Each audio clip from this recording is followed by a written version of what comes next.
വാർത്തകൾ ആദ്യമേ അറിയാൻ പ്രൈം ന്യൂസ് മലയാളം സബ്സ്ക്രൈബ് ചെയ്യൂ. കഷായത്തിൽ കളനാശിനി കലർത്തി ഷാരോൺ രാജിനെ കൊന്ന ഗ്രീഷ്മയ്ക്ക് എന്ത് ശിക്ഷ ലഭിക്കുമെന്നായിരുന്നു കേരളക്കര ഉറ്റുനോക്കിയത്. വധശിക്ഷ മുതൽ ജീവപര്യന്തം വരെയുള്ള ശിക്ഷകൾക്ക് സാധ്യതയുണ്ടെന്ന നിയമലോകത്തിന്റെ വിലയിരുത്തലുകൾ ശരിവയ്ക്കുന്ന തരത്തിലുള്ള വിധിയാണ് നെയ്യാറ്റിൻകര അഡീഷണൽ സെഷൻ കോടതിയുടേത്.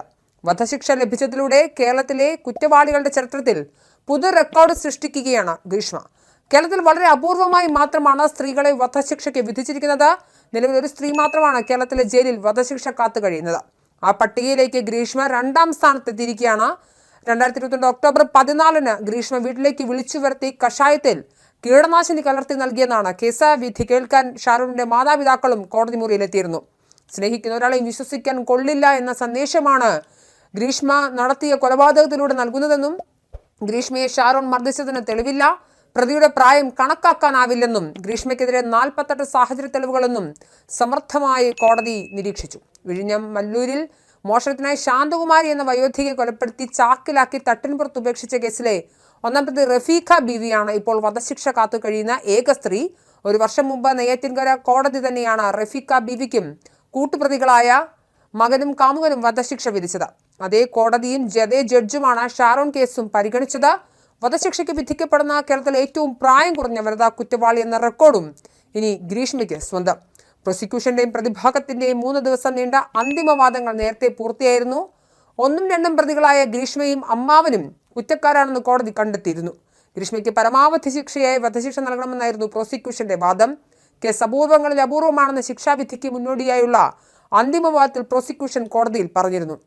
ഇതാണ് കോടതി അംഗീകരിച്ചത്. ആൺ സുഹൃത്തായ ഷാരോൺ രാജിനെ ഗ്രീഷ്മ കഷായത്തിൽ കളനാശിനി കലർത്തി നൽകി കൊലപ്പെടുത്തിയെന്നായിരുന്നു കുറ്റപത്രം.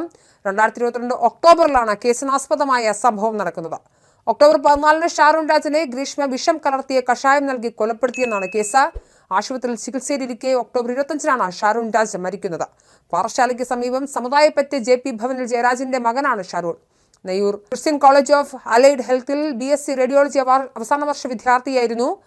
അതേസമയം ഷാരോണിന് ഒരിക്കൽ പോലും ഗ്രീഷ്മ ശിക്ഷിക്കപ്പെടുന്ന ആഗ്രഹമില്ലായിരുന്നുവെന്ന് കോടതി പറയുന്നുണ്ടെങ്കിൽ പോലും അത് കോടതിയെ ബാധിക്കുന്ന വിഷയമല്ല. അതിൽ നിന്നൊന്നും ഷാരോണിന്റെ ആഗ്രഹം കോടതി മാനിക്കുന്നില്ല. കാരണം ഗ്രീഷ്മ കുറ്റം ചെയ്തിരിക്കുന്നു എന്നുള്ള പ്രമാദമായിട്ടുള്ള വിധിന്യായത്തിൽ കോടതി പറയുകയുണ്ടായി. 2022 ഒക്ടോബർ 14 ഷാരോൺ സുഹൃത്ത് റജിനൊപ്പമാണ് ഗ്രീഷ്മയുടെ കന്യാകുമാരിയിലെ വീട്ടിലെത്തിയത്.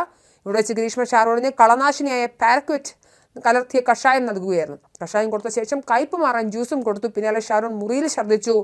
സുഹൃത്തിനൊപ്പം ബൈക്കിൽ മടങ്ങവേ പലതവണ ഛർദ്ദിക്കുകയും ക്ഷീണിതനാവുകയും ചെയ്ത ഷാരോൺ പാറശാല ജനറൽ ആശുപത്രിയിൽ ചികിത്സയിൽ കഴിഞ്ഞ് വീട്ടിലേക്ക് എത്തിയെങ്കിലും തൊട്ടടുത്ത ദിവസം വീണ്ടും ആശുപത്രിയിൽ പ്രവേശിപ്പിച്ചു. ഷാരോണിന്റെ വൃക്ക, കരൾ, ശ്വാസകോശം എന്നിവ തകരാറിലായി ചികിത്സയിലിരിക്കെ ഷാരോൺ മരിക്കുകയായിരുന്നു. എന്നാലും കേരളത്തെ നടുക്കിയ ഷാരോൺ വധക്കേസിൽ വിധി വന്നിരിക്കുന്നു. പ്രതി ഗ്രീഷ്മയ്ക്ക് ഏറ്റവും പരമമായ ശിക്ഷയായ വധശിക്ഷ ലഭിച്ചിരിക്കുന്നു. അമ്മാവന് 3 വർഷത്തെ തടവാണ് ലഭിച്ചിരിക്കുന്നത്.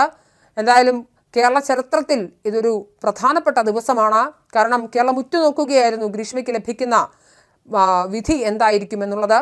എന്തായാലും കൂടുതൽ കോടതി നടപടികളും വിശദമായ വിവരങ്ങളും പുറത്തു വരേണ്ടതുണ്ട്. കൃത്യമായ നിരീക്ഷണം നടത്തി കൃത്യമായ അന്വേഷണത്തിൽ പാതയിൽ മുന്നോട്ട് പോയ കേരള പോലീസിനും കോടതി അഭിനന്ദനം അറിയിച്ചിരുന്നു.